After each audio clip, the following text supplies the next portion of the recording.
We are going to be going through my system for taking a seed packet, seed species, and putting it into my grand master planting spreadsheet list. So the main reasons for having this are just having all the information in one easy to access place, so you don't have to dig through all your different seed packets and be like, what was that seed about? And then knowing the planting dates is really huge for me because each thing has a different plant date, and I want to make sure I get everything started on time so that it has enough time during the growing season. And then the succession calendar is really important too. Same thing. I want to make sure I plant everything at the right time. We've got our screen recording going here. I have it sorted into flowers, herbs, and then fruits and veggies. And this isn't updated since last year, but that's okay. We're going to start on the flowers, and it is organized alphabetically over here.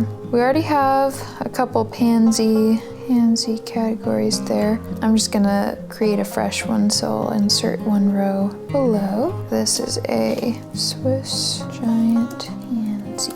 So put that under the flower category. Oh, quick pro tip. If you click the row like this, go over it here, more row actions, freeze row, it stays when you scroll. And I just found that out this year. Okay, so from here, I go to indoor start date, and you check the package to see recommended indoor start date. So this one says 8 to 10 weeks. Right there. 8 to 10 weeks before the last frost, which is March, I think it's March 11th. So we're gonna put in March 11th there. I'm gonna need to go through and calculate how many I'm starting for each garden and then how many I want to sell. But for this one, this will actually just be going in containers on my porch. So I'll just come up with that later. Transplant date is usually the day of the last frost. So May 15th is a safe bet. Direct sow date.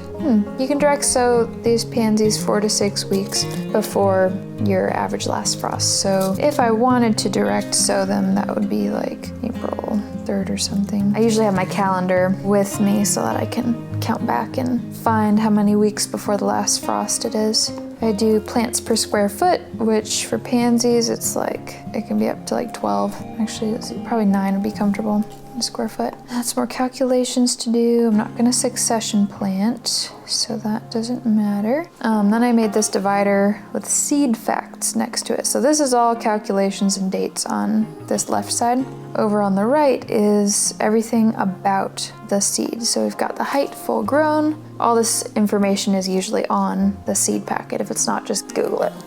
This is 6 to 9 inches tall. So fill that in. Climate preference, full sun to part shade. Hardiness. Pansies are semi-hardy. They usually last through 1 or 2 frosts in the fall and then fade out after that. Soil preference, I usually just do rich, well-drained. Most plants like that. Days to germ. This one has days to emerge, so I'll do that in place of days to germ, which is 7 to 20 days on the side. Pansies take quite a while to get going. 7 to 20 days to maturity. Unsure. You can Google that later. And then, so under the planting notes category, I usually just go through the package and write things like how deep the seed likes to be sown, if it has any indoor sowing preferences, like some seeds need light to germinate, some prefer no light, some like the soil to be a certain temperature, different notes like that. And then if there's any notes for during the growing season, if you need to prune it at a certain time, keep it watered, if it doesn't like so much water, just all its different little preferences. So for pansies, I will put an 8-inch deep doors. Can sow midsummer for a fall planting. Best grown in containers or as a border in gardens. Can tolerate light frost, does not prefer excess heat. In the notes section, I usually put past experience with a plant as well, just observations I've had about its hardiness, resistance to pests and disease, uses for it, different things that I did that made it grow better. Planting notes is very important. You can also do that in a journal. I just like to have it all in my spreadsheet. Sometimes I'll do a germ test, but that's not relevant this year.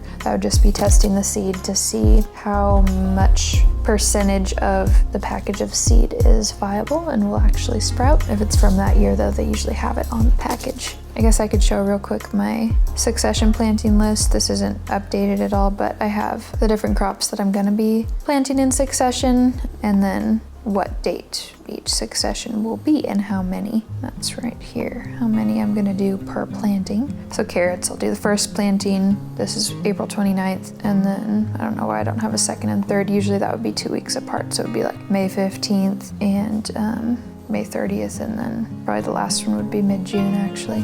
Yeah, so I'll be filling that in as well. And so I do flowers, like I said before, herbs, I'll fill all that in. Same information all the way down. And then this is everything sorted by planting date. So once I have it in these specialized categories, then I'll put it in here so that I can just go through and say, oh, okay, it's March 4th. I'm gonna plant all of these right now. And then this is everything, flowers, herbs, fruits, and veggies, sorted in alphabetical order, which isn't as useful because then I have to scroll through everything to find what I'm looking for. I just do that with every seed package I have, and it gets easier each year because I just roll over the information from last year and just add to it if I have anything to add. I'll hide plants that I'm not using, but leave the rows in so that the information is still there. Did you build this spreadsheet yourself, or did you get it from somewhere? I built it myself. Yeah, I just kept adding categories until it was all the information that I needed. Do you think other people would find that useful to have that? Could we make a template? We might be able to make a template. And some people have other specific information that they'd like to have, but they could always just add it in. So that'd be cool. If we made a template, it's linked in the description. If we didn't, it's not. It's worth the investment to put all this information in one place so you can go back and reference it all throughout the season. Yeah, so I hope you enjoyed, and we'll see you in the next video.